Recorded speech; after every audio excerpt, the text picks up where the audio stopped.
Gus Ahmad, jadi luar biasa zakat di tanah air kita itu gairahnya itu cukup besar. Kira-kira sekarang ini terkumpul sekitar hampir 70-an triliun. Meskipun kalau kita kalkulasi dari potensi umat Islam itu ada potensi zakat itu sebetulnya 300 triliun. Oh, kalau dikelola benar gitu, dirunut sumber-sumbernya, karena ada yang langsung, ada yang menyampaikan zakat langsung, ada yang melalui lembaga-lembaga penyalur zakat itu baru 70-an triliun. Ya. Nah, kalau ini menggairahkan, menyenangkan, membanggakan umat Islam Indonesia ini dalam berzakat. Semangat, gitu. Karena mungkin betul-betul ketaatan umat Islam di Indonesia itu cukup bagus. Tapi kalau lihat potensinya banyak yang perlu kita sadarkan. Adalah Al-Quran kan bilang khudz min amwalihim shadaqatan tutahhiruhum wa tuzakkihim biha. Jadi kalau orang mengeluarkan sedekah dan zakat atas hartanya itu pasti akan dibersihkan sekaligus disucikan. Bahkan yang menarik saya kemarin baru dengar katanya juga perusahaan-perusahaan yang dinaungi non-muslim juga ikut membayar ketentuan zakat itu luar biasa. Iya, jadi padahal itu pemiliknya non-muslim kok bisa mungkin ikut-ikut yang lain mungkin. Betul. Masalah. Bagus. Ini ada Gus Ahmad kamu baru datang. Yuk ngomongin zakat Gus ya. Ya. Ini saya duduk dulu kamu. Saya belum. Sudah zakat belum? Belum. Zakat fitrah. Zakat mal belum? Belum juga. Oh iya, jadi Ramadan ini Gus, karena pelipat gandaan pahala itu sangat tinggi, maka harusnya zakat mal itu lebih baik dilaksanakan di bulan-bulan Ramadan ini. Atau setidaknya diniatkan dalam bulan yang penuh berkah ini. Penuh berkah, penuh lipat gandaan. Nah, ada juga zakat yang segera harus kita tunaikan, zakat fitrah. Nah, karena itu kita bahas Gus ya. Nanti kita Tapi kita sapa pemirsa dulu. Assalamualaikum warahmatullahi wabarakatuh. Para pemirsa Metro TV, kembali bersama saya dan Bobby. Kali ini dibimbing oleh Gus Ahmad dalam Asmaul Husna, insya Allah berkah. Jadi Gus Ahmad potensinya besar sekali zakat di tanah air kita, dan kita harus ingatkan semua ini. Sebetulnya bagaimana dengan ayat yang saya sampaikan tadi? Khudz min amwalihim shadaqah tutahhiruhum wa tuzakkihim biha. Jadi dari ayat itu sudah termasuk mencakup fadilah daripada atau keutamaan daripada zakat itu sendiri. Karena tapi kok bahasanya sedekah? Sedekah itu ada dua. Ada sedekah wajib, ada sedekah sunnah. Kalau sedekah wajib ya meliputi zakat, kalau sedekah zakat fitrah, zakat tijarah, mal dan sebagainya. Kalau sedekah sunnah ya infak, jariyah itu sedekah sunnah. Senyum? Bisa. Bahkan di keterangan hadis Bukhari itu kullu ma'rufin sedekah. Setiap perkara baik itu sudah bernilai sedekah. Yang membuat senyum termasuk dapat sedekah. Iya, benar. Kamu termasuk ada peluang ini. Yang membuat senyum. Senyum palsu Gus. Ke atasan biasanya. Fake smile nggak?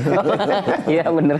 Nah, jadi akhirnya karena keutamaan zakat atau sedekah itu yakni membersihkan harta benda, karena setiap komponen makhluk hidup baik itu termasuk benda itu mempunyai kotoran-kotoran. Maka termasuk menghilangkan kotoran. Kalau baju cara menghilangkan dengan dicuci lah. Pencucian harta itu dengan cara zakat. Pencucian harta bukan pencucian uang, gitu. Nah, nanti kalau kita sudah zakat, nanti inilah kerja Allah nanti akan melipat gandakan, melapangkan rezeki kepada hambanya itu. Gimana, Bob? Iya, tadi saya pengen nanya tentang zakat sebetulnya, Bu. Saya tuh belum bayar zakat yang wajib fitrah itu, Gus, belum. Karena saya kepikiran pengen beli motor masih. Jadi mungkin saya bisa bayar zakat fitrah melalui cashback motornya itu gitu. Lagian kan saya juga nunggu, kalau orang-orang lain kan nunggu THR gitu. Saya nunggu TMR. Apa tuh? Tunai Muhaimin Raya. Tunjangan. Tunjangan Muhaimin. Iya gitu. Beres, bisa diatur bos. Nah, itu gimana Gus kalau misalkan kita masih belum bayar-bayar terus nunggu karena kepikiran tabungan gitu. Nah, apa semampunya aja. Kalau zakat fitrah kan tidak ada hubungannya dengan nisab maupun haul. Oh iya Gus. Tidak ada. Jadi memang kewajiban bagi individual muslim. Berbeda kalau zakat tijarah, zakat mal itu kan ada nisab, ada haul ya, 1 tahun. Kalau zakat fitrah terserah, nggak usah nunggu kaya, nggak usah nunggu cukup, mau ngeluarkan monggo. Cuman kan gini, keumuman manusia itu dalam zakat fitrah itu pengen yang ringan-ringan, yang simpel-simpel. Boleh nggak zakat fitrah memakai uang ya? Padahal memang mayoritas ulama itu kalau terutama Syafi'iyah, kalau zakat fitrah itu harus sesuai dengan keumuman makanan yang ada di negaranya. Kalau kita berarti kan beras. Berarti kalau sudah dikurskan senilai masih ada beberapa pendapat ulama, yakni ada yang mengatakan 2,7 kilo, ada yang mengatakan 2,5 kilo. Itu kalau Syafi'iyah dari kita. Cuman ketika ditanyai apakah ada ulama yang memperbolehkan membayar zakat fitrah dengan memakai uang, maka jawabannya untuk mazhab Hanafiyah diperbolehkan untuk membayar dengan uang, tapi sesuai dengan ketentuannya. Ketentuan mazhab Hanafiyah itu bukan kurs dari beras, tapi kurs dari gandum. Jadi 1,9 kilo gandum itu berapa rupiah, nanti itulah yang boleh untuk dizakatkan. Takut harta kita nggak cukup untuk zakat itu gimana Gus? Kalau takut harta nggak Justru cukup. malah ada ungkapan kayak gini, jangan takut miskin karena zakat, tapi zakatlah supaya kamu nanti bisa. Jangan pernah takut zakat karena kemudian takut miskin, karena justru dengan zakat dan sedekahmu itu akan membuatmu kaya. Nah, kekhawatiran mengeluarkan zakat atau kewajiban zakat ini sebetulnya kan harus disadarkan bahwa Allah akan memberikan rizki yang berlimpah, kira-kira Gus. Jadi seperti Asmaul Husna. Salah satunya adalah Al-Basit. Di situ masuknya Gus. Al-Basit, Allah yang maha melapangkan rizki. Al-Basit. Allah yang maha melapangkan rizki. Dari pemahaman Asmaul Husna inilah kita menjadi semakin yakin dan optimis. Insya Allah zakat atau sedekah yang kita keluarkan sebagai kewajiban itu pun akan dilapangkan menjadi jalan rizki kita. Sebelum kita lanjut membahas Al-Basit, kita break sebentar. Para pemirsa, tetaplah bersama Asmaul Husna, insya Allah berkah.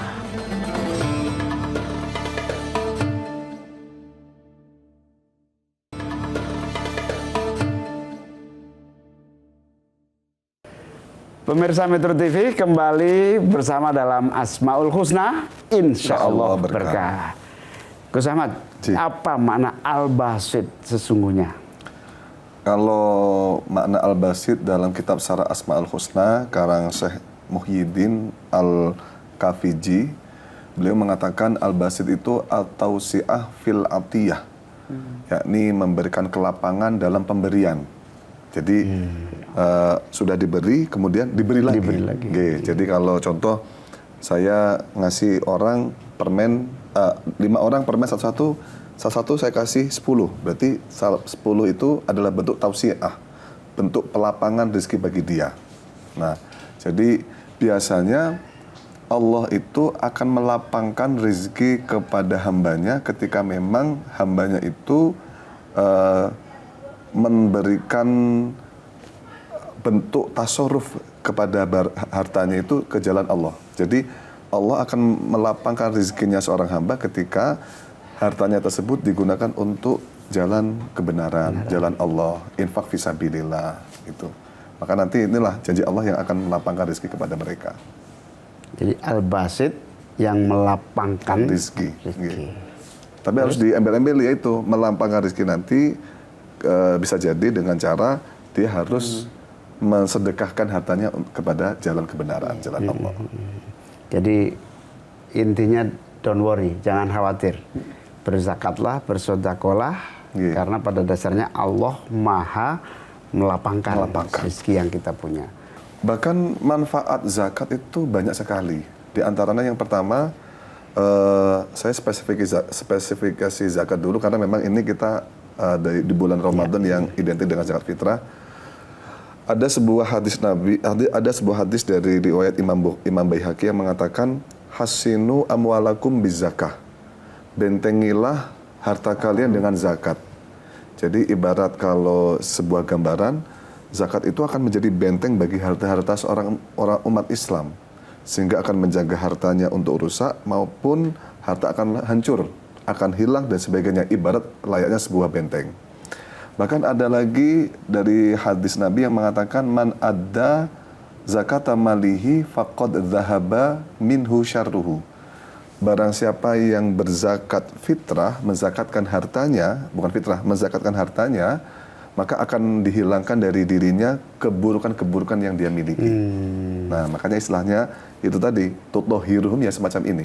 Akan menghilangkan kotoran-kotoran, mensucikan dari dia dari kotoran-kotoran yang ada di dalam dirinya. As-shadaqatu taf'ul. Nah, itu juga termasuk fadilah daripada sodaqoh. Jadi yang perlu diperhatikan tadi ya, sodaqoh itu ada kalanya yang wajib, ada yang kalanya yang sunnah. Nah, maka kalau sodaqoh daful bala itu termasuk keutamaan daripada sodaqoh itu adalah menolak dari bencana. Bahkan bisa merubah takdir itu gara-gara sodaqoh. Ada sebuah cerita menarik mungkin ini ya. Ya, sedikit dari kitab yang saya baca. Jadi zaman dulu itu ada kakek nenek yang miskin lah. Kemudian kakek nenek tersebut menginginkan makanan dengan lauk yang lebih enak. Kemudian kakek melihat, oh ada sarang burung di atas. Kayaknya berarti ada telur burung di atas gitu. Mari kita ambil. Setelah naik, diambil telur burung yang di atas pohon itu. Kemudian dimasak.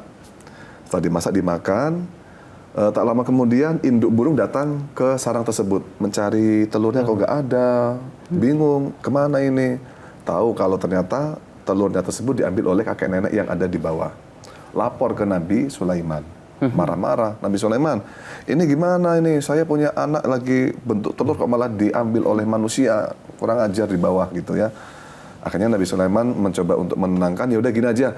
Nanti kalau kamu bertelur lagi, saya akan mempersiapkan 2 jin yang akan menjaga telur kamu. Nanti kok ada manusia yang mengambil telur kamu, biar 2 jin ini akan memberikan bencana bagi mereka. Ya, jadi kalau nanti kok diambil, tolong nanti dorong mereka jatuh sampai dari atas menuju bawah, diberi sebuah bencana sama jin itu. Dah, beberapa saat kemudian sang burung bertelur kembali, ya, dijagalah oleh 2 jin. Ketika dijaga 2 jin, pada saat itu sang kakek nenek juga menginginkan kembali. Pengen makan enak. Oh, itu ada sarang burung lagi. Menawa ada telur yang ada di sana. Akhirnya berencana untuk mengambil telur tersebut. Setelah mau ngambil telur, ternyata ada seorang pengemis, peminta-minta, ya. Meminta kepada kakek nenek delalah itu ya. Padahal di mereka ini juga nggak ada apa-apa, adanya cuma sepotong roti. Akhirnya roti tersebut dipotong, dikasihkan sebagian kepada pengemis tersebut. Kemudian naiklah kakek mengambil telur. Mengambil telur bisa dibawa ke bawah, dimasak dan dimakan. Induk burung kembali melihat, loh, kok hilang lagi, kemana ini? Katanya janji Nabi Sulaiman mau menjaga anak-anak saya, telur-telur saya, kok malah nggak ada ini? Mana 2 jin yang tadi dijanjikan? Akhirnya lapor lagi ke Nabi Sulaiman. Dipanggillah 2 jin tersebut. Nabi Sulaiman marah, kamu tuh bagaimana? Bisa jaga apa enggak? Akhirnya bercerita, saya sebenarnya sudah jaga Nabi Sulaiman. Ketika saya hendak mau menjatuhkan kakek tersebut, ya, tiba-tiba ada sebuah rantai yang menarik saya ke atas. Satu jin mengatakan semacam itu, ditarik ke atas. Akhirnya saya ketarik ke atas, ya, nggak jadi menjatuhkan. Yang satu mengatakan, saya juga mau menjatuhkan kakek tersebut dari pohon, tapi tiba-tiba ada tali yang menarik saya ke bawah, ke dasar bumi yang dalam. Akhirnya nggak jadi untuk melukai kakek tersebut. Setelah diberitahu, ternyata dengan sebab kakek tadi mensodakohkan sepotong roti miliknya untuk pengemis, inilah yang menjadi dampak kakek tersebut selamat dari mara bahaya dan mengubah takdirnya yang awalnya mau dicelakakan menjadi selamat. Inilah yang namanya sodakoh daf'ul bala. Sodakotu daf'ul bala. Bala. Sodakoh itu akan menolak bala. Iya. Tapi ada istilah yang di pesantren juga sangat terkenal. Kalau lagi dapat musibah, udah sodakoin aja insya Allah. Insya Allah akan teratasi Teratasi. musibah itu. Terus. Itu benar ya Gus ya. Jadi Mbak. konteksnya itu tadi maknanya. Oke. Bahkan dengan adanya sodakoh itu supaya ya musibah itu akan bisa sirna, bisa hilang, dan mungkin kalaupun tidak hilang, mungkin kita bisa tenang. Bisa lebih ringan. Ringan. Bahkan ada lagi, menurut para ulama itu, ketika kita mau bepergian, ke jauh atau kemana saja, kita hendaknya untuk membeli keselamatan kita. Jadi, ishtara itu salami. Jadi, saya memberi keselamatan dengan cara apa? Saya bawa uang ini, saya berikan kepada kamu untuk keselamatan saya. Itu juga termasuk Luar biasa. sodakoh yang akan memberikan keselamatan bagi kita. Jangan pernah khawatir karena sodakoh itu apa yang kita berikan pada orang lain pasti bermanfaat untuk kita. Manfaat. Tetaplah bersama Asmaul Husna, insya Allah berkah.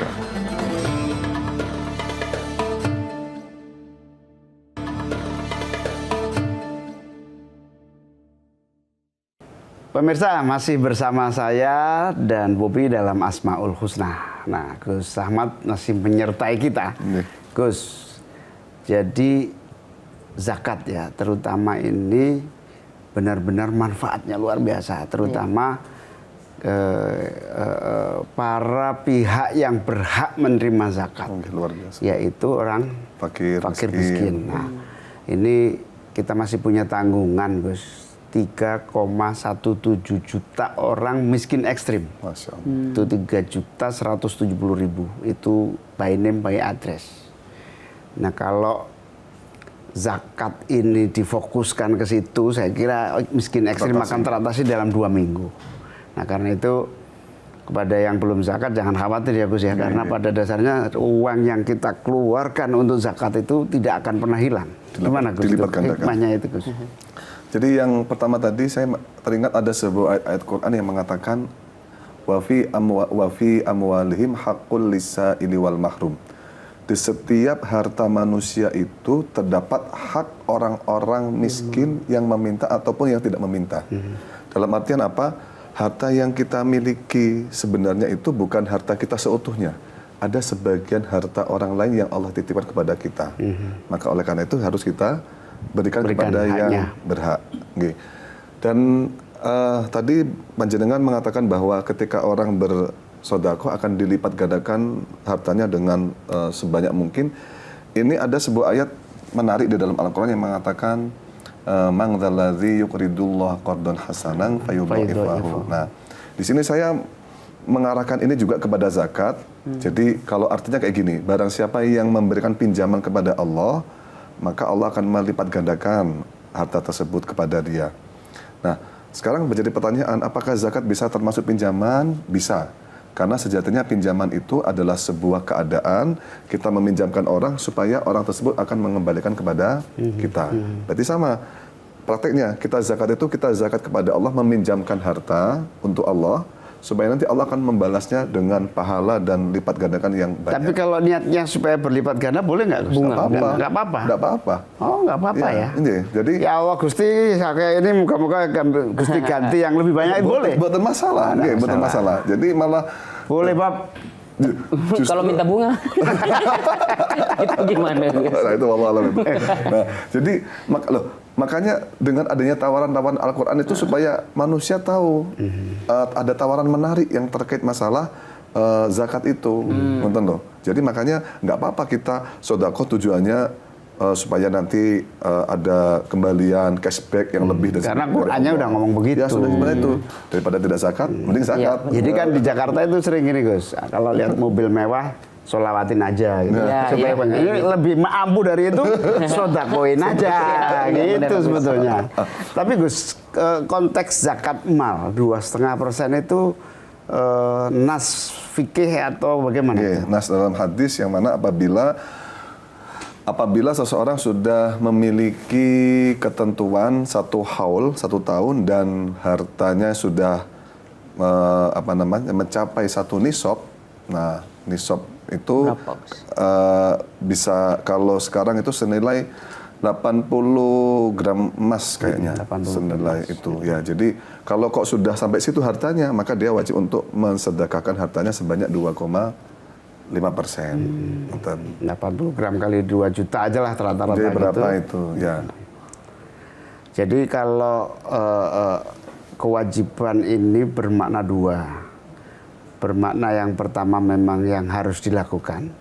Tapi selain bermakna yang harus dilakukan sebetulnya berdampak baik kepada kita karena Allah Al-Basit itu Al-Basit, tadi melapangkan melipat melapangkan rezeki rezeki kita. Bahkan kalau pembalasan zakat atau sodakoh di dalam Al-Quran itu ada banyak ya. Yang pertama, wa ma anfaqtum min syai'in fahuwa yukhlifuh. Itu yang pertama. Jadi ketika kita menafkahkan harta kita akan diganti. Contoh kita bayar 1.000 akan diganti 1.000 satu. Atau yang kedua, kita bayar 1 akan diganti 10. Man ja'a bil hasanati falahu asyru amsalihha. Kita sedekah 1.000 baliknya 10.000. 10.000. Ada lagi yang lebih dasar lagi. Mathalul ladzina yunfiquna amwalahum fi sabilillahi kamathali habbatin ambatas sab'a sanabila fi kulli sumbulatin mi'atu habbah. Oke. Ketika kita sedekah fisabilillah ya, termasuk zakat juga, maka itu ibarat sebuah biji yang ditanam kemudian tumbuh menjadi 7 ranting, yang mana setiap ranting itu akan tumbuh 100 buah. Berarti 7 kali 100, 700. Berarti satu biji akan menghasilkan 700. Nah ini luar biasa, tawarannya Allah luar biasa. Kalau makanya memang wataknya atau kebiasaan manusia diberi diberi tawaran yang sepanjang ini supaya mau zakat. Kalau tidak ada tawaran-tawaran yang menggiurkan, biasanya nggak mau manusia itu. Menarik sekali. Sodakoh itu punya makna dua. Satu sodakoh, yang kedua zakat. Zakat. Terima kasih pada para pemirsa Metro TV yang setia bersama Asmaul Husna. Insya Allah berkah. Wallahul muwaffiq ila aqwamit thoriq. Assalamualaikum warahmatullahi wabarakatuh. Waalaikumsalam. Matur nuwun Gus. Metro TV. Jelajahi cara baru mendapatkan informasi. Download Metro TV Extend sekarang.